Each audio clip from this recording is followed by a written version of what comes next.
Today we have a whirlwind story of betrayal, resilience, and personal growth from a guy who found his world flipped upside down over a single Memorial Day weekend. It would have been 8 years in October. Over Memorial Day weekend, I caught my 27 male girlfriend, 28 female, cheating on me. I have a lot on my mind, so this is going to be a long one. Apologies in advance. I want to talk about the night it all went down, the days since, and life going forward. Context. I have been with my, likely soon-to-be ex-girlfriend for nearly 8 years. We met in college at a party and never looked back. Our relationship was never the most exciting or passionate, but we loved each other.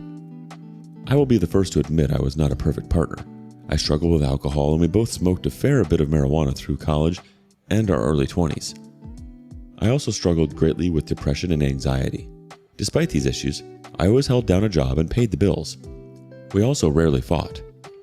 I have made great strides in my life to put these issues behind me. I'm completely sober and have worked very hard to become the best future husband and father I can be for our family. Over the years, we built a life together. We both graduated college, we moved to the big city, and began our careers. We have 2 dogs, luckily no kids, and live in a nice house in a nice suburb that we split rent on. Our lives are integrated. She is a part of my family and I am a part of hers. We have lived together for years and have shared expenses. We are not engaged yet, but I have had a ring for several months now. I had not proposed because I felt there were cracks in our relationship that I wanted to work on before taking the next step. I had tried to have conversations about these issues, but was never met with any meaningful dialogue or action. D-Day. I think the story of my D-Day actually starts a couple weeks before it actually happened.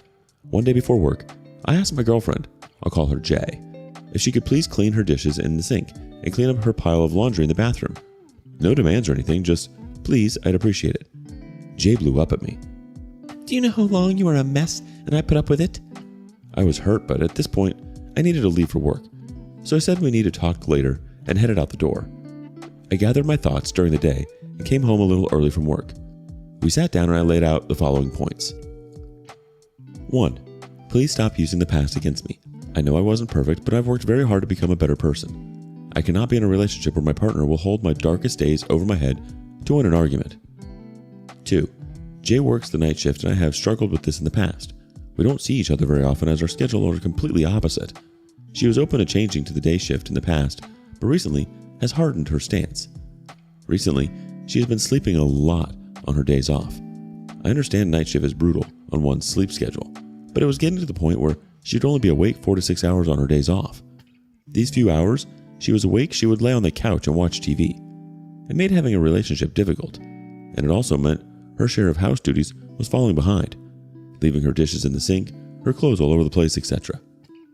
3. Sex. Our sex life has never been great. I've been open about my desire to improve things, have worked on myself to be an attractive partner, and have tried to discuss her wants and needs as well. There was never any progress. During this conversation, I asked for her thoughts and feelings on each topic. I desperately wanted to actually dialogue, but she was giving me nothing. Ultimately, she said she needed time to think about what I said. Since the conversation, I had not hardly seen her at all. She had been gone almost a week on a hiking trip with some coworkers that had been planned for a while. Then, because of work, there was another week of not really seeing each other. Friday night, Jay asked if I want to go to a birthday dinner for a family friend on Saturday. I had plans that required me to be up early on Sunday, so I said probably not, as I knew she would want to stay and hang out late with them. She swore she would not, as she had work on Sunday. I only half believed her, but agreed to go because I knew it'd make her happy. Towards the end of dinner, I go to the restroom, and when I come back, what always happens happened. Would you be okay if I actually went out? I won't be much later. She asked in front of the entire group, so I said, sure, you can do what you want. A few minutes later, off to the side, I let her know I was upset that she went back on her word, but she was unfazed. She promised she wouldn't be out very late, and I believed her as the group was primarily mid-30s people with young kids. One of the other people at the birthday dinner assured me they would give her a ride home. I drove home alone, and the anger built. I typed out a long text about how I was hurt that she didn't come home with me like she said she would, but ultimately deleted it before sending. I didn't want to needlessly make her night worse, and told myself we would talk in the morning. I go to bed. 2 a.m., I wake up to go pee. She isn't there. I check my phone and she hasn't texted me at all either. We share locations with each other, so I check and it's not loading. So I'm getting a bit worried for her safety at this point. I call her and she picks up. Hello? Hey Jay, where are you? Oh, I decided to sleep over at family friend's house. This alone wasn't concerning, as the family friends were a married couple with young children. We have known them for years, and it was not unusual for her to spend the night there after going out with them. At this point, my concern quickly turns back to anger, because not only did she lie to me again about coming home early, she didn't even text me to let me know her plans changed. I told Jay to get an Uber and come home. We need to talk. She was annoyed and let me know it, but I didn't care. She told me she would order an Uber. Nearly 30 minutes had passed, and I had not heard from her. I check her location again to see if she's on her way. Unlike before, it does load this time. Not only was she not on the way back, she was at a house I didn't recognize. I call her back. Hey, I thought you said you were ordering an Uber and coming home. Also, where are you? Your location is showing you at some house I've never seen. She sticks to her story. She is at family friends. She has no idea why her location is showing the other house, because she is definitely at family friends. I'm uneasy at this point, but still haven't jumped to any conclusions. Maybe it was a glitch. Seemed to be pretty far away from where she was claiming to be for a glitch, and it also hadn't moved at all in a while. But whatever, anything is possible, I suppose. I'm asking her why she keeps lying to me. Lied about not going out in the first place, lied about how long she'd be gone, and lied about calling an Uber 30 minutes ago. She says the Uber is coming in 4 minutes, and that she will call me when it picks her up, because she doesn't want to argue with me in front of family friends. I watch her location, expecting it to jump and correct itself once she starts moving. Instead, it moves exactly as if she was picked up in an Uber from that house.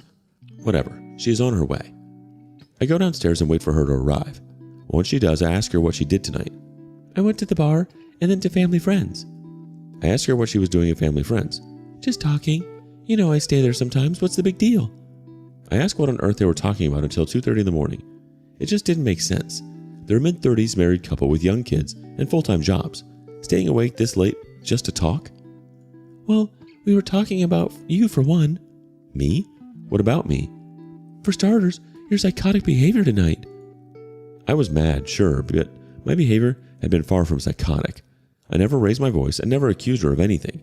I demanded she come home, sure, but I felt I was justified in that. From here, she continues to say that they talked about the discussion from 2 weeks ago, how I attacked her and piled on her for no reason. I was shocked. I thought I had handled that conversation a couple weeks ago very maturely. I was actually proud of myself for taking time to gather my thoughts so that I could calmly lay them out when I got home.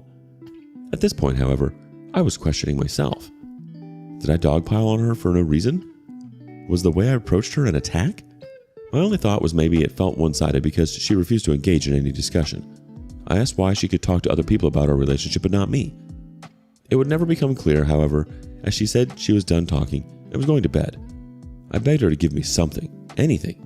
I didn't care if her response was in the form of yelling at me. I just needed something. As she was walking up the stairs, I asked her to explain why her location was at that house. The story was the same. She didn't know. She was at family friend's house. I told her I want to believe her, but I know what I saw with my own eyes. It just didn't make sense. I would have believed anything that plausibly put her at that house. I was at family friends, and that's that. If you don't believe me, then we have much bigger problems. That was that. I did trust her, and so I accepted it, and went up to join her in bed. There was a little voice in the back of my mind that knew what I saw, but she wouldn't lie, so definitely wouldn't cheat. As I'm about to fall asleep, I sit up suddenly and say, Jay, I have an idea. Half asleep. What? Show me your Uber receipts. That will prove you're telling the truth. Any small doubts I have will be gone, and we can just move on from this. Now she seems to be completely asleep, almost certainly faking it looking back.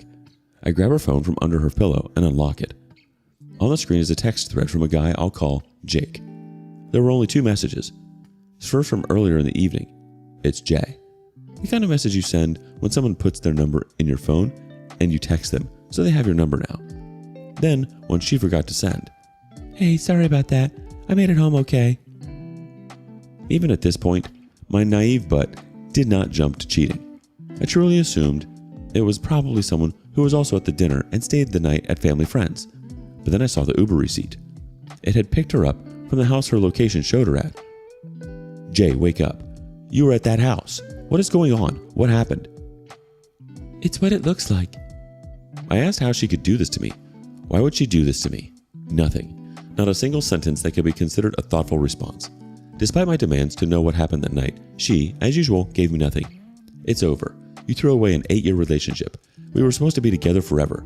You were supposed to be the mother of my children. Only after the words, "It's over," did she show any remorse. The very little information I did get out of her was, this was the first time. I caught her before anything actually happened. I'm not sure I believe her either. It also doesn't really matter to me. Interestingly, about a month prior, she told me she had HPV. She assured me that monogamous people can get it. Based on the research I did, it seemed possible, so I didn't think much of it. Now I wonder. The next few hours were an unproductive loop of various interactions of, "How could you?" and "I'm sorry, I'll do anything to make it up." Eventually, it was 6 a.m. and I still had those plans that brought me home early that night before, a 7 a.m. tea time, so I left. It was actually a blessing, but I had already had pretty much a full day of plans with some friends. First was golf, then some time at the shooting range with another friend who was going to show me the ropes. These are close friends and I told them everything. They listened to me ramble all day and spent as much time as I needed. Once I knew Jay had left for work, I decided it was time to go back home. I had been up since 2 a.m. and I was exhausted. I don't fall asleep until midnight, awake for about 22 hours on the worst day of my life. The aftermath. Honestly, not much happened after. I hurt. It's a deep, constant ache. It was not overwhelming pain like hearing a family member had died. No, just a constant, deep ache. I reached out to some more friends who have all been incredibly supportive. I'm truly blessed to have the support system I do. The people I really want to talk to but haven't had the courage to call yet are my parents. I can't explain why, but I feel almost embarrassed. I also know that once I tell them the relationship is 100% over with Jay, they will never see her the same, and she'll know it. I can't live with that tension in my whole life. While I'm 99.9% sure this relationship is over, it's hard to say 100%. She was in my life for 8 years. It means a fundamental change in my life presently and the entire future I had planned. Work has been hard. I haven't gotten a lot done this week. I've been distracting myself by talking to my coworkers. Today, though, I was the only one in the office. Seemed everyone else happened to be working from home. It was not a good day. I've been in my head replaying the events of the weekend and spiraling. Until this point, I was weirdly okay. I think it's the first time I've been alone since it happened, so all the feelings are coming out. Going forward, I'm not sure what the future holds. I have a few short-term plans. 1. STD test. 2. Therapy. 3. Talk to my parents and likely make a trip home. I also need to talk to Jay. While I repeatedly said it was over the night it all went down, I think it still needs to be made official. I have not seen Jay since that night. After work Sunday and Monday night, she has been home. I don't think she's left the house. However, I've been spending as much time away as possible, and the little bit I am home, she's in the guest bedroom. I've not had the strength or desire to talk to her. What I'm most scared of is my living situation and the dogs. While one dog is clearly mine and one is clearly hers, there's a part of me that worries that she may do something crazy. I don't know what she's capable of anymore. We're locked into this lease until February. I've reread the lease, and it seems we're pretty much stuck. She has family in town she could stay with, but I've got nowhere to go. While it wouldn't ruin me, it would certainly be financially painful if she stopped paying for her half of the rent. Best case scenario seems to be we live as roommates and stay out of each other's way for 8 months. A pretty bleak best case scenario. Once we do separate, there's going to be the challenge of divvying up the stuff. We own a lot of nice furniture together. That furniture probably wouldn't fit well into the apartments we'll likely have to move back into after this. It's all just so unclear at this point. Conclusion. If you've made it this far, thanks for listening. Just writing this was very cathartic. I'm open to hearing advice on how I should proceed. Nothing in my life has prepared me for something like this. Edit. Thanks to everyone who took the time to read and comment. Also, thank you to the people who reached out over DMs. I probably didn't respond, but I did read your message. While friends and loved ones are great, it is also helpful to get feedback and advice from people who are more removed from the situation. A lot of these responses have opened my eyes to some hard truths about the relationship I was in. After reading the comments and talking with people in real life, I'm ready to move the 99.9% to 100%. It's over, and it was probably over a longer ago than I'd like to admit. I also wanted to respond to the more common comments, questions I'm getting. Has she tried to contact you? No. She sent me a couple general texts throughout the week, letting me know she fed the dogs before I get home, so I didn't double feed them. Yesterday, she informed me she would be staying somewhere else through at least today. Other than that, there's been no contact. This is not the first time she's cheated on you. Maybe, maybe not. It doesn't change anything for me. I don't really care to learn any more about how much or who with or when. That would just be more things to take up space in my mind. This doesn't deserve more space in my mind. You're incredibly naive. Yep, that is now very apparent to me. I don't want to become a hardened cynic going forward, but what I will take away is an important lesson in standing up for my boundaries and seeing the red flags when someone does not respect them.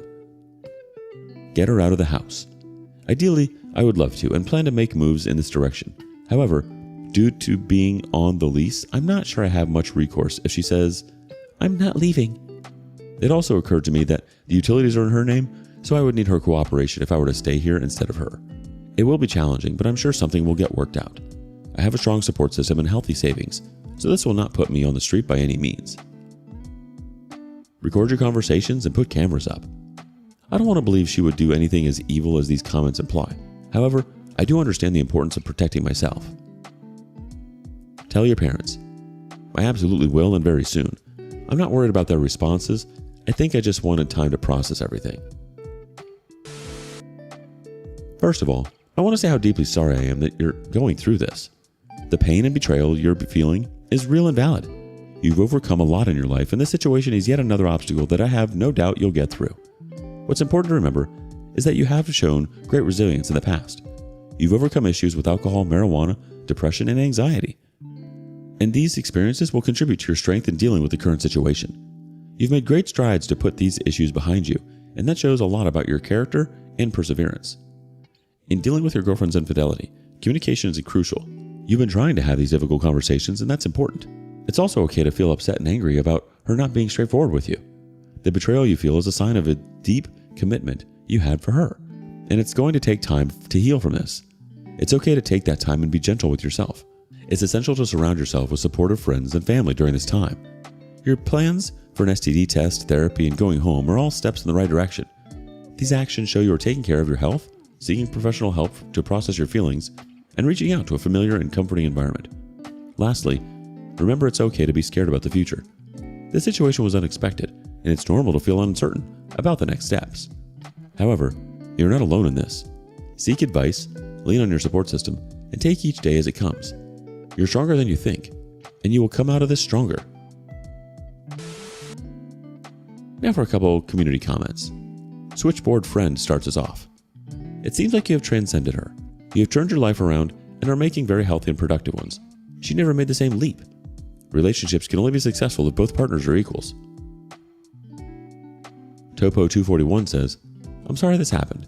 That 99.9% needs to turn into 100% considering the fact she was lying to you multiple times and it clearly was not a one-time thing from the context she provided on how you found out. Reconciliation cannot work if the person isn't truthful, remorseful, which she isn't. Had you not caught her that night, you still would have been living in a lie. I absolutely do not think it is healthy to be stuck living with her for 8 months, and even though it may seem financially painful if it won't ruin you, I strongly suggest telling her to leave, or you yourself leave. I hope you find peace."